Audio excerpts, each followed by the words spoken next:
The opportunities around the partnerships, the kinds of things that we're seeing happen around the Bay. I think there's increased interest in the kinds of things that are coming on in this region, but it needs to be facilitated and be more visible. I think these slumps are a great time for us to try to get our balance of housing and jobs back online. When we're moving full bore on housing, everybody forgets the jobs that works on the housing. That's what happened to Fort Ord. When there's a slump, you think, okay, now if we get ahead of it, we can start the job side of this again. But a lot of what happened to Fort Ord is they went into housing development, and they really gave up a lot of the hope for some of the job creation. Potential international linkages, again with Monterey Institute for International Studies. I think the Silicon Valley partnerships that we can bring, and we see a lot of that here now, but really how do we make that work better? And I'd say the emergence of new efforts like this one and the Nextspace, the kind of thing you're doing here, Jeremy, with the space where you're building the community, I think supports that whole idea. And this is, I think, might be my last slide. What I was trying to think of, what could be done now? And what are the kinds of things that, you know, if I was going to do it again, what should we have worked harder on? And this is the idea I mentioned earlier. I think it really takes people, whether it's an institution of people or individuals, to make it come together. In my university world, getting scientists to work on a large collaboration, sometimes I have to literally drive them to meetings because they're too busy, they don't know, and so I'd say, look, I'll set up a meeting, I'll drive you, and it would result in millions of dollars of research for these folks.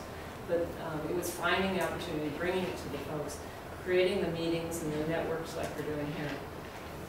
But I thought then, and I still think, there is a role for actually regional organization of some kind that's actually staffed to do this, because we volunteered on this for many, many years, and many of our institutions donate people and donate time, but there's nobody whose job it is just to do that.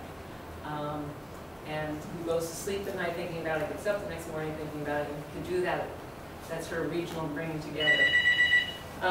Coordinating the job creation strategies. Each community, I bet you all have your own strategies, and you've got your own activities in Salinas, and we're all thinking about how do we do it in our own city, but is there something we can be doing together that helps lift the whole region?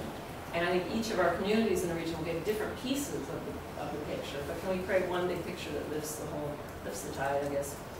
And that can be done, I think, in part by some joint marketing activities. Like Monterey's got now some seal on produce out of Monterey, you know, on the stamps, and you know, but you places all over the world brand themselves. Monterey has sort of branded itself. It's, you know, it's got a lot of ads out, but we haven't really branded us. You know, we branded the boardwalk, you know, but we've branded pieces of things. But if there really is a belief that this whole thing is exciting, then we could brand it. And that, again, like this brochure I gave you, that just means somebody needs to name it, and put a picture on it, and start getting it out there, and have people use it in their ads, and put it on, and start to talk about it. Find out when you're working with get the researchers out of the institutions, talk to them, find out what they're doing, help take those ideas to business. MBAR, at one point we looked at having a one-stop intellectual property center for all the regional institutions around the Bay, so that one group of us would know what everybody's working on, so we could link that into the industry side and the VC side. It's hard to do because you've got military and you've got private, public, and everybody's got their rules about intellectual property. But MBARI actually now has their IP work done out of Stanford. So Stanford's getting the benefit of some of these exciting things that are happening at MBARI, some wonderful discoveries, and Stanford's doing a great job for them. But you know, those are things that maybe we should figure out here, and whether we can help grow things from them. This large-scale research anchor, one of the things, I don't know if you remember hearing, but several years ago, Jeb Bush, capital R, in Florida, decided to essentially buy the Scripps Medical Group out of San Diego and move them to Florida. And it was huge. It was unheard of. And they literally attracted this whole huge research group and activity out of Southern California and took it to Florida. And we at one point call that sort of, there's the organic way of growing regional economies, and there's sort of the boom, the big boom. And they did that in Florida. we don't have to be a big boom like that, but can we create something here that starts to, again, increase the visibility of the region? So the University of California has created 4 large-scale research consortium activities between universities and industries under the Gray Davis administration. They were announced. They exist, and there are pieces here and there. Wouldn't that have been nice if we had one of those that came here and we could, it was ours? The stem cell, you know, regardless how you feel about it, wouldn't that be neat if one of those could be ours? That could be ours. There's a new one coming, and it's in Sacramento now. It's the Climate Change Institute.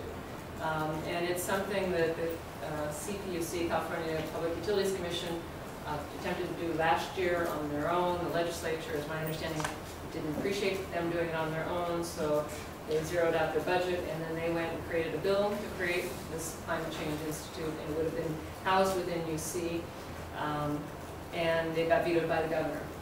But it's coming back around. It's SB 128, and it's not clear where it'll go, whether it'll be sort of distributed, or whether it'll be nodes of activity, or whether it'll be a big center. But I know UC will be part of it, and the campuses are already trying to figure out how they're going to vie for it.